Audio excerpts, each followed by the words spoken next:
Bu tərbiyəsizlikdir, 100% ki elədi. Bu görüntülərin harda necə çəkildiyi barədə məlumat yoxdur. İddialara görə qadın paltarı geyinib uşaq uğurlayırmış. Heyf ki, bu sağ qalma oyunlarına biz də daxil eləyiblər.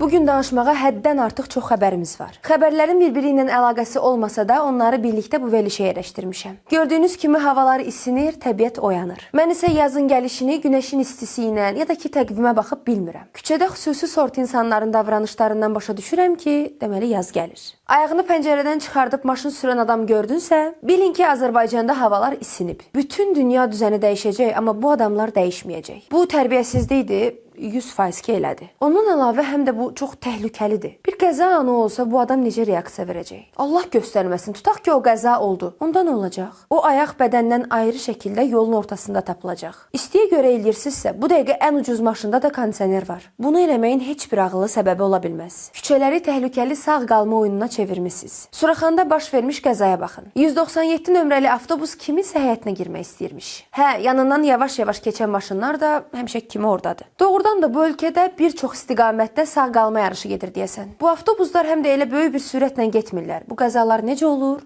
Mən bilmirəm. O gün iki cavan oğlan Köhnə Günəşlidən 28 may metrosuna kimi 46 nömrəli avtobusla yarışıblar. Yəni birdən elə bilərsiniz ki, maşınla yarışıblar ha? Yox, piyada yarışıblar. Və cəmi 3 dəqiqə geç çatıblar. Yəni bu o deməkdir ki, Günəşlidən qaça-qaça gəlsəniz, avtobusdan sadəcə 3 dəqiqə geç çatacaqsınız. Bu cavanların tapdığı əyləncə maraqlıdır əslində. Nəzərə alsaq ki, avtobusların tıxaca düşməmək üçün özünün zolağı var. Belə halda onunla yarışmaq daha çətin olur. Amma yox, bəzən elə avtobuslar var ki, öz zolaqları ilə sürmürlər. Həyatdan 4 dənə avtobusu buraxmışam, axırı birini çəkdim. Heç biri öz zolağı ilə getmir. Baxın.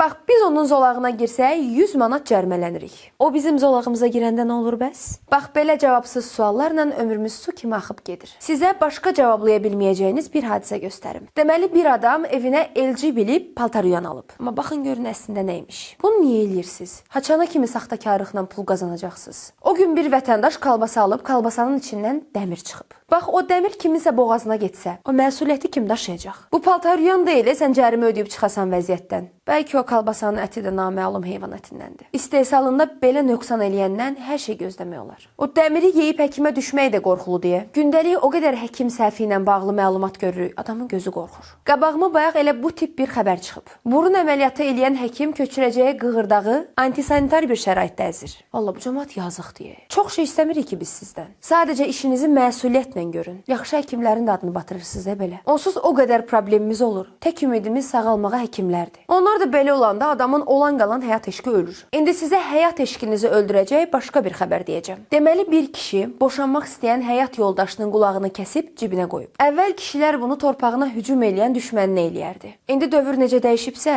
həyat yoldaşına eləyir. Və qadının boşanma istəyində nə qədər haqlı olduğu buradan bilinir. Həkimlərin ilkin müdaxiləsindən sonra qadın ambulator müalicə üçün evə buraxılıb. Amma bunu eləyən kişi haçan evə buraxılacaq, onu bilmirik. Bir onu bilirəm ki, bu coğrafiyada hələ də qadınlara zülm olunur. Xaçmazdan molla həyat yoldaşını qətlə yetirib. Bu hələ cənnət cəhənnəmə inanır belə vəhşidir. Gör inanmasa başımıza nə oyunlar gətirərdi. Sənə inanıb həyatına yoldaş olan adamı sən həyatdan köçürdürsən. Nə bilim valla nə deyim. Sonra heç kəs deməsin ki, indiki qızlar niyə evlənmir. Bu xəbəri görən adamlara toydan söhbət açmaq çətindir. Elə bilirsiniz ki, xəbərimiz bundan bitir? Yox. Bu gördüyünüz adama diqqətlə baxın. İddialara görə qadın paltarı geyinib uşaq uğurlayırmış. Düzdür, bu iddiaların həqiqi olub olmadığını demək olmur. Çünki danışan adam böyrəyin harda yerləşdiyini bilənə oxşamır. Bu görüntülərin harda necə çəkildiyi barədə məlumat yoxdur. Amma yenə də siz baxın, bu adamı hardansa tanıyırsınızsa xəbəriniz olsun. 3 yaşlı Cənubi Koreyalı qız Abdullah Şaiqin şeirini əzbər bilir.